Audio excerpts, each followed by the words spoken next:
Hello, everybody. Tashidele, namaste, hola, hello, all the different languages. Nice to see everybody. I just wanted to say hello today and talk a little bit about something that I know a lot about, which is samsara. Samsara is very difficult. So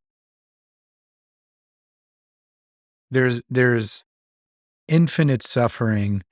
And when you practice the Dharma, there's something called the four thoughts that turn the mind. One is precious human life, two, impermanence and death, three, karma, four, samsara. And today I was reminded about samsara because I went into Facebook and I saw a few different people had difficulty this morning. And it's a reminder that we have been born into human bodies as a result of past karma that we've created in lives before this life.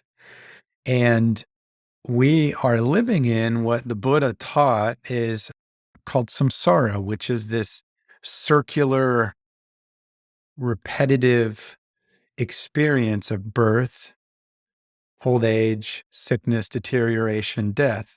And then you take a new body, birth, old age, sickness, deterioration, death. It happens again and again. And according to Buddhism, we have experienced this for infinite lifetimes. They call it the time since time without beginning, or since beginningless time, meaning there's no beginning.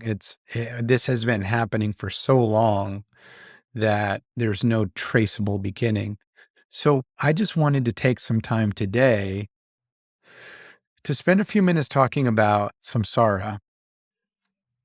I believe that, as His Eminence Garchen Rinpoche said in one of his teachings, I'm paraphrasing, I might be slightly wrong, but he said, bodhicitta is the medicine that cures all ills. He said something like that, something that suggests that bodhicitta is the panacea or the cure-all, the silver bullet or the magic pill that cures all problems. And I believe that's something very interesting and something that is important for us to contemplate. Why would a master as profound as His Eminence Garchen Rinpoche say, bodhicitta is the medicine that cures all ills? It's a question, right? We should really ask this question. So when we think about the fact that we are here in this samsara, which is marked by pain, suffering, impermanence, loss, anything that can go wrong will go wrong. Today I woke up and I went for my morning coffee here. I always make my coffee as soon as I wake up. And I usually take almond milk in my coffee. So I take the carton and I shake it. Water goes, almond milk goes everywhere. It was like rain. And then, I wasn't really awake yet. And I felt this sincere irritation and just like, now I have to wipe all this. And I, you know, I have a chronic sinus problems. So then I was thinking, I don't feel well and I'm having to clean this up. And then the thought came, oh, this is samsara. If you want to get out of samsara, you have to create the causes to get out of samsara. What are those causes? In a nutshell, bodhicitta. And bodhicitta is a vast topic which requires a great deal of unpacking. But you could say that bodhicitta is by definition, the wish to attain Buddhahood in order to benefit all sentient beings. So it's this unselfish wish, may I become a Buddha so that I can benefit all infinite living beings.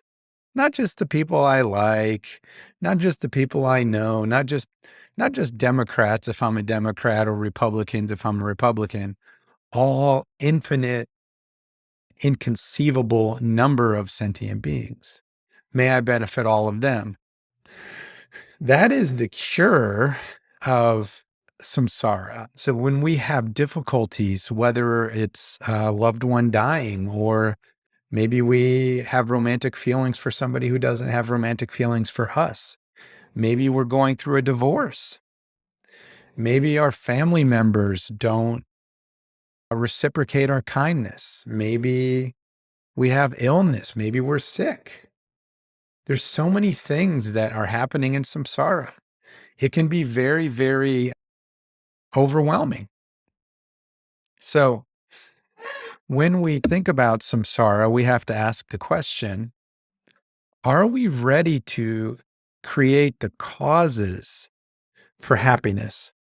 And when I say create the causes for happiness, I'm talking about planting seeds that can potentially get us out of samsara.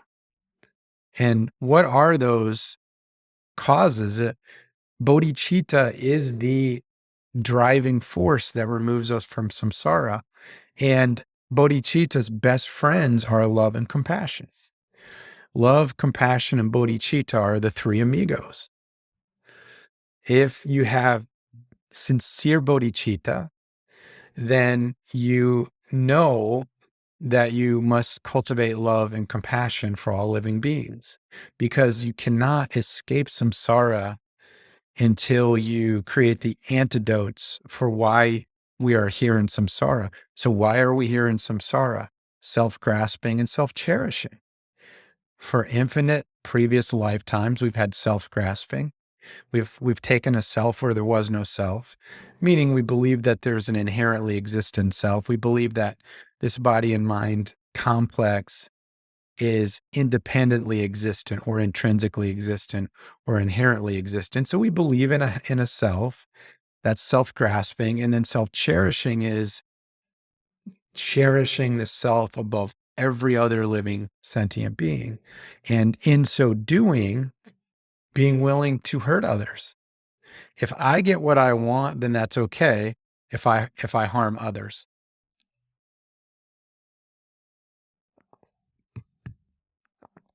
So if we want to cut samsara off, if we want to escape samsara so that we can have bliss every moment of our existence and have the effortless ability to benefit infinite sentient beings, which is Buddhahood, right? That's what Buddhahood is. If we want to escape samsara, we have to plant the seeds and create the causes for that effect. If we don't create the causes for that effect, then nothing will happen.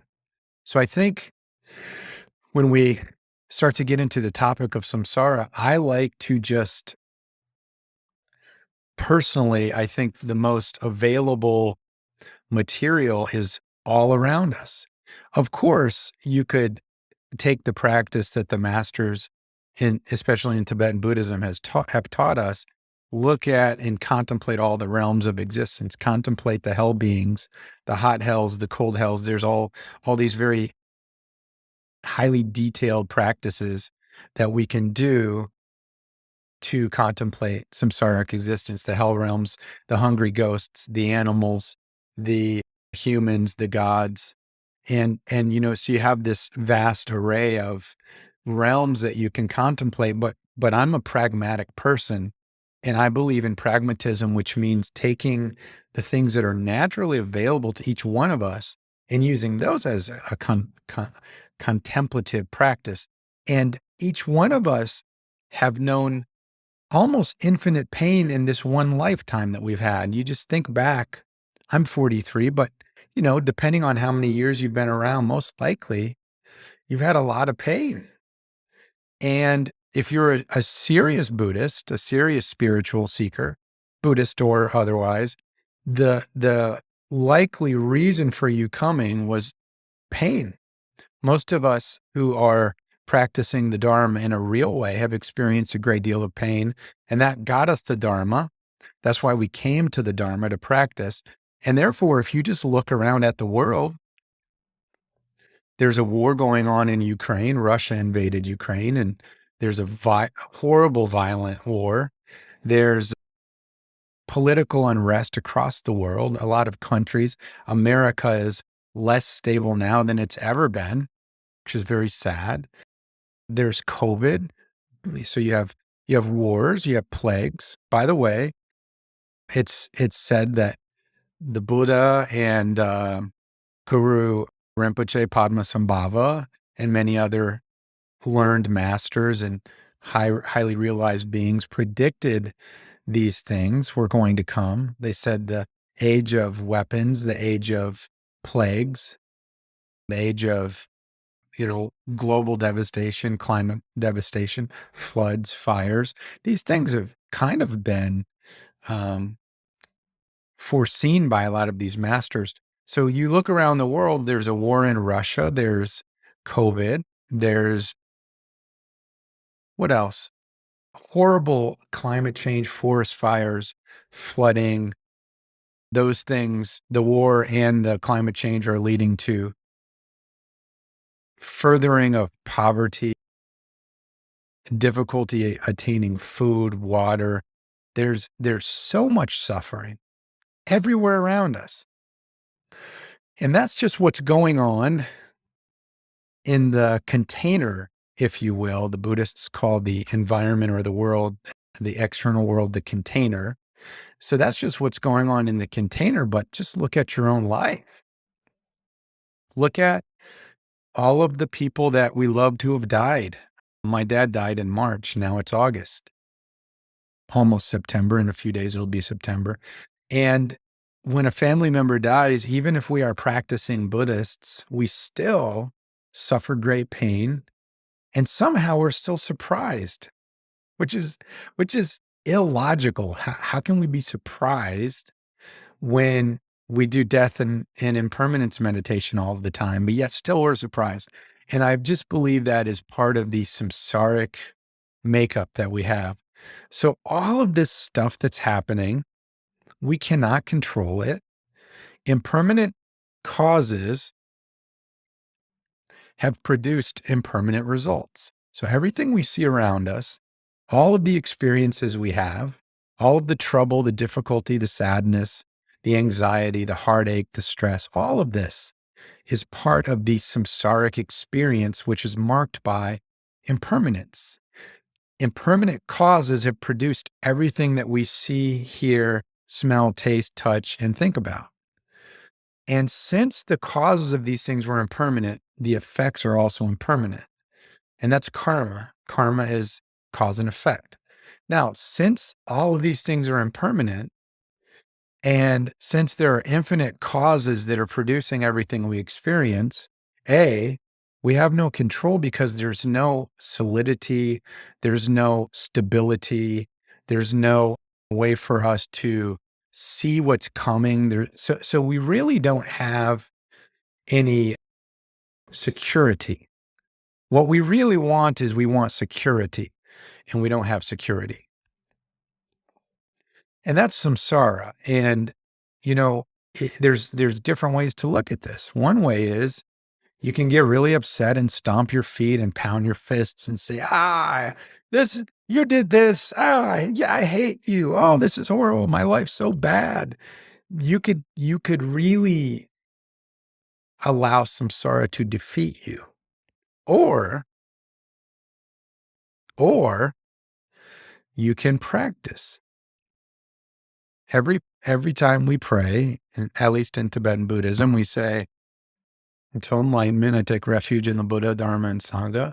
And by the virtuous merit I've accumulated, may I become a Buddha to benefit all sentient beings. I take refuge in the Buddha, Dharma, and Sangha. What does that mean?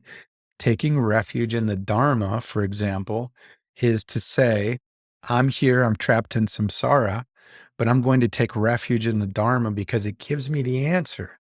It gives me the solution. It gives me the way to escape this shit show, to escape this horrific movie that I'm watching around me, marked by war, forest fires, flooding, COVID, political unrest, hatred, judgment behaviors, highly addictive, materialistic mentalities that have no interest in spirituality, selfishness.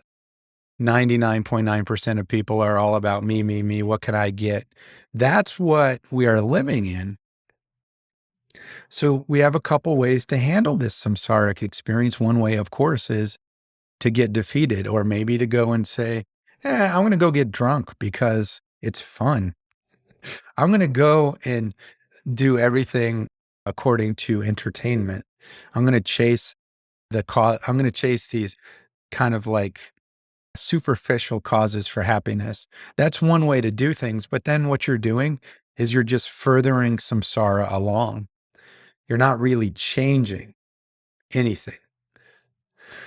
The other way to go about this is to practice the precious teachings of the Buddhas and all the masters, the lamas, the gurus, the bhantes, the ajahns, I'm sure there's some other names for perfect teachers, at least in Buddhism, that I don't know because I don't know all the different languages. The Mahasis, I think in Burma and Myanmar, there are lots of these teachers that are Mahasis, but I think they might be called Bhantes as well. But anyway, I digress. The point is practice. Okay. So I think one of the simplest things that we can do is Tonglen, which is giving and taking. It's love and compassion. It's this attitude of courageous love and compassion for all living beings. It's kind of like this idea, may every second of my life benefit sentient beings. May every hour of my life benefit sentient beings. May every day, week, month, year, decade, lifetime, may every lifetime benefit sentient beings. May this lifetime and every future lifetime I have benefit sentient beings. So if we take up this attitude, it actually, in my personal experience, my personal highly unrealized experience, the attitude of bodhicitta is an antidote for more things than you might expect. I believe the attitude of love, compassion, and bodhicitta. And here, when I say bodhicitta, I'm really talking about love and compassion done for the specific intention. So you could say love and compassion kind of motivated by the wish to become a Buddha to benefit all sentient beings. And so it's this love and compassion that we take as a moment to moment mind state, thinking about others, again and again, thinking about others.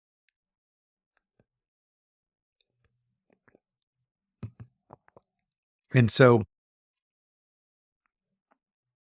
there's the formal practice of Tonglen, which, just to give you a glimpse, you visualize your precious mother and you think, she carried me for 9 months.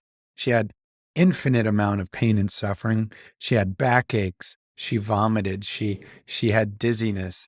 Her whole body was in pain. She had indigestion. Her food didn't digest. All of these things that a precious woman goes through when she carries a child. Our mother had all these things. And then she gave birth to us. And for 18 years, all she thought about was our welfare, our benefit. It was living presence was the epitome of unconditional love. By the way, some people have trouble with their mothers. So the masters say, pick somebody who has been very kind and loving to you, and that's fine. But here, I'm just saying most of us have good memories of our mother doing everything for us. So you take your mother, you do this contemplation, then you visualize your mother and you say, well, you've done so much for me, but yet you're still stuck in samsara. And so then you begin this practice of breathing white nectar light. It can be nectar, it can be light, breathing this white light into your mother. And the light symbolizes our body, wealth, and roots of virtue. Body meaning like picture a second body of your own going and helping your mother as her assistant to help her with her dharma practice, by the way. So really, you want to make this the best generosity according to Buddhism is giving dharma. Because if you give somebody a meal, you only help them for short term. If you give them the precious dharma, you help them for infinite future lifetimes. We should still help people with food and medicine, clothing, money, etc. But if you know the Dharma and you've studied a lot, then giving Dharma is by far the most precious. But anyway, when you're doing this Tonglen, you're giving your body your wealth. So imagine giving all of your wealth away, and then your roots of virtue. So any Dharma accomplishments you have and understand, any kind act you've ever done, any any positive karma, you give it all away to your mother, and then you visualize her becoming a Buddha. Visualize her practicing the Dharma for hours, hours and months and years, just practicing serious practice. Maybe one day your mother sits there for 14 hours practicing. So you do this. So this is a formal way to do the visualization. That's giving. Your giving is love. You're generously giving your body, your wealth, and your virtue, roots of virtue. When you take away all her negative karma that she's ever accumulated. So you visualize it as kind of like black smoke or this kind of dirty, filthy stuff coming out of your mother's chest. You can breathe it in, it comes in the nostrils, goes down to the heart. Personally, when it comes down to the heart, I visualize a fire that burns and purifies that negative karma. And you can do that on the in breath, and then on the out breath, you breathe pure white light nectar that saturates every cell of your mother's body. And the masters teach us that we should really create a deep feeling of love and compassion for our mother, and really you should feel it, and you should be moved to tears, and it should be a real palpable experience. And then once you have that experience thinking of your mother, then you could expand it out to all sentient beings. You can go through your family members if you like. Some masters teach you to do your enemies first and then do your loved ones. Some masters teach you to do your loved ones first and then your enemies. As far as I'm concerned, as long as we do it, it doesn't matter where you start, because different masters teach you different ways. But the point is, that's the formal way to practice Tonglen. And when you do it, they teach to do it first just as a visualization and get really comfortable thinking about giving these things to your mother, then your father, then your loved ones, then all living beings, etc. So first, kind of, you can do it as a visualization. And then once you get comfortable with it, you can do it as a visualization that rides the breath. So on the out breath, you're doing the giving, and on the in breath, you're doing the taking. The out breath is the white light symbolizing everything I've said. The in breath is the black light or black smoke or whatever, symbolizing the taking away of the suffering. And so that's the formal practice of Tonglen. And the Shamar Rinpoche, I believe he was the Red Hat Sharmapa. I think I'm saying that right. He's passed away, but he said in his book about Lojong that Tonglen, if you fervently and seriously practice Tonglen, you can attain the first Bodhisattva Bhumi in one lifetime, which is very precious, and it's a amazing accomplishment. So Tonglen it's a very powerful practice, and some of the masters have said, don't make the mistake of thinking that Tonglen is severely inferior to tantric practices, because that's really a wrong view. In fact, any tantric practice that's done without serious bodhicitta is said to be a wasted practice. You're just going through the motions, you're not really accomplishing much benefit. So this bodhicitta should permeate all of our dharma practice. And the giving and taking that I just explained is the formal Tonglen. And I gave you an extremely abbreviated version. Their comment feel free to post and like and comment on this video, whether you're in YouTube or you're in one of my podcasts or you're in Facebook. And if you have a question, you can put a comment there and ask me if you want to learn more about Tonglen. But what I just gave you the abbreviated formal practice, but I wanted to talk about something else, which is once you understand Tonglen and then you understand bodhicitta and you know that samsara is marked by all these problems, the question is, what can we do about all of this past karma that we've created? We all have desire. We have aversion. We have a desire. Some of us have serious desire for physical material objects, like we want money, houses, cars. Some of us have that kind of desire. Some of us have sexual desire. We have, serious attraction to men and women, and that's kind of energy we need to deal with. Some of us have problems with anger. We get really angry in life. We have rage. We get mad.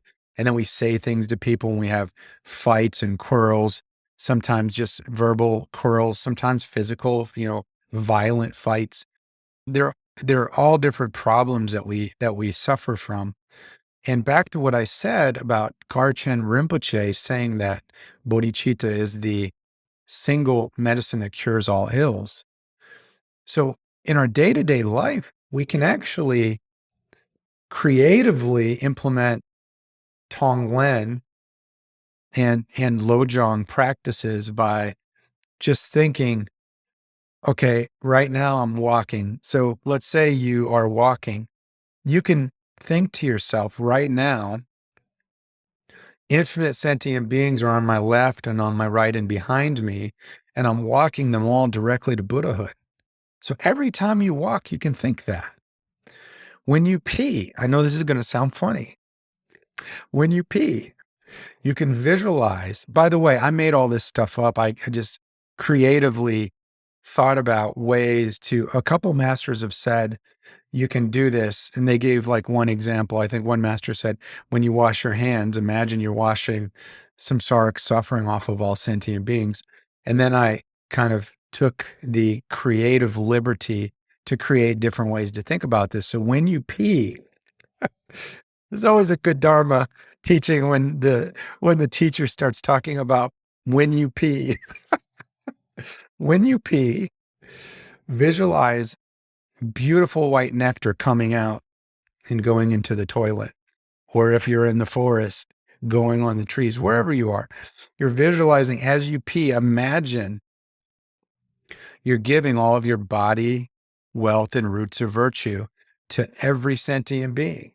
And as a result of that gift, all living beings become enlightened Buddhas and all their suffering goes away.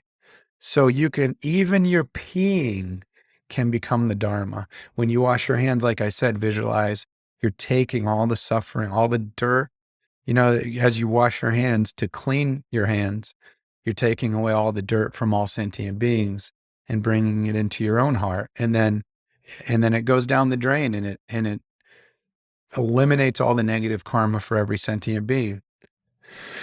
When you eat food, you can, Garchen Rinpoche taught this, you can visualize that there are, millions of microscopic bacteria beings that live inside of our bodies. And when you eat, it's an offering to all of them. I've heard another type of offering. When you eat, visualize a Buddha in your throat, and all the food that you eat is offered to the Buddha. And it goes down into your body. A very pragmatic thing that I like to do is when I eat, I imagine every living being is eating nutritious food with me and nobody's left out. Every single living being is eating with me. And as you eat, just make the deep wish, may they have any enjoyment that I experience, may they have it. I give it to them. I'm eating this, it tastes good, give it to them. And they're all eating with us. When you listen to Dharma teachings, visualize every sentient being, starting with your mother on your left, your father on your right, and all of your aunts and uncles and brothers and sisters and grandparents are behind you. And then everybody in your town is behind them. All living beings are behind them. Infinite number of beings are with you listening to the Dharma. When you do chanting of mantras, Om Mani Padme Hum, Om Mani Padme Hum, Om Mani Padme Hum, all living beings are chanting with you, and there's a Chenrezig above their head, dripping pure white light into them. So we can make it so that everything we do is done with the thought of benefiting other sentient beings, right? And that is a very pragmatic way to manage samsara. And what I've experienced, I'm a person with lots of emotional afflictions, lots of mental addictions. And when I maintain strong bodhicitta, like all these things I'm telling you, when I do those things myself, I discover that my desire energy for you know food or good food or women or sex or entertainment, TV, whatever, my desire energy goes down. I start to forget about that. Any anger that I might have goes down. And I feel very light and happy and joyful. And so I believe that bodhicitta, His Eminence Garchen Rinpoche taught, and many masters teach this, bodhicitta is the ground upon which any practice is done. I believe from personal experience, and again, I'm not very realized. So just as a little glimmer of a taste of what Garchen said, I've tasted enough to know that he is completely right. He doesn't need me to say that. You guys all know that this, if you know Garchen, you know he is very extraordinary. That's all I can really say is he's very different and extraordinary. To me, he's a Buddha in human flesh. And I actually really believe that. But anyway, the point is when you carry this bodhicitta with you and you kind of almost make everything you do, you try to create creative ways to do that, to creative ways to practice giving and taking. Then you start to forget about anger. You start to forget about all of these other things that are what got us here in the first place. All of these addictions and anger, attachment, delusion, jealousy, pride, anxiety, sadness, a feeling of discontent, a feeling of loneliness, a feeling of not being fulfilled. All of those problems were created as a result of our past samsaric behavior. And so now we're living them, we're experiencing them. And if we keep responding the same way, we're never going to get out of samsara. We're never going to be happy. Nothing's ever going to change. So it's very important. If you want to be happy, it's very important to create the causes for happiness. The other thing is when all of these samsaric problems are arising, just accept it.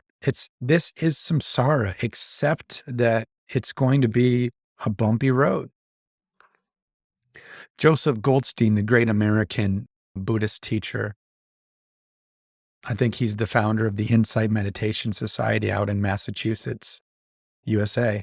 He said that dukkha, which is another word for suffering, or there are a lot of different translations, but dukkha is the word originated from a wagon wheel. So if you visualize a wagon wheel and they have spokes, in the center, there's like a spoke hub, and then there's spokes going out in every direction. You visualize this wagon wheel, and then imagine one spoke is out of its groove and you're riding in this ox cart. And since the spoke is not properly fastened the way it's supposed to be inside of the groove, the experience of riding along in that wagon wheel is extremely bumpy. So this analogy or metaphor is the idea of dukkha. So we are living dukkha. We are living samsara. It should not be a surprise to any of us, especially if we practice dharma. It should not be a surprise to any of us that this is the way samsara is. And therefore, please don't be surprised. Please understand that Samsara is the identifying characteristic of samsara is suffering, impermanence and suffering, separating from our loved ones, separating from the material items we want, getting the things we don't want, health problems, sickness, anxiety. There's just infinite number of problems. And we should take the mentality of this is samsara. This is all going to come up. One thing that helps is remembering it's impermanent. Everything that arises is going to be impermanent. There's no reason to cling to any of this. It's only going to be here, momentarily. Soon it will pass. So there's really no need to cling to something that's so impermanent. If you're suffering, just look at it as a momentary one domino out of a million. The dominoes keep hitting the next domino. That's what this all is it's just a waterfall. Whatever suffering we're experiencing is a river or a waterfall. Let it go on past, and then you'll be okay. But with the happiness, don't cling to the happiness either. You think you're in a great relationship, don't cling to that partner. You think you have a great job, don't cling. You got a little bit of money, don't cling to it. Whatever happiness comes, don't cling because it's momentary. It's like a waterfall. It's like the river running by you.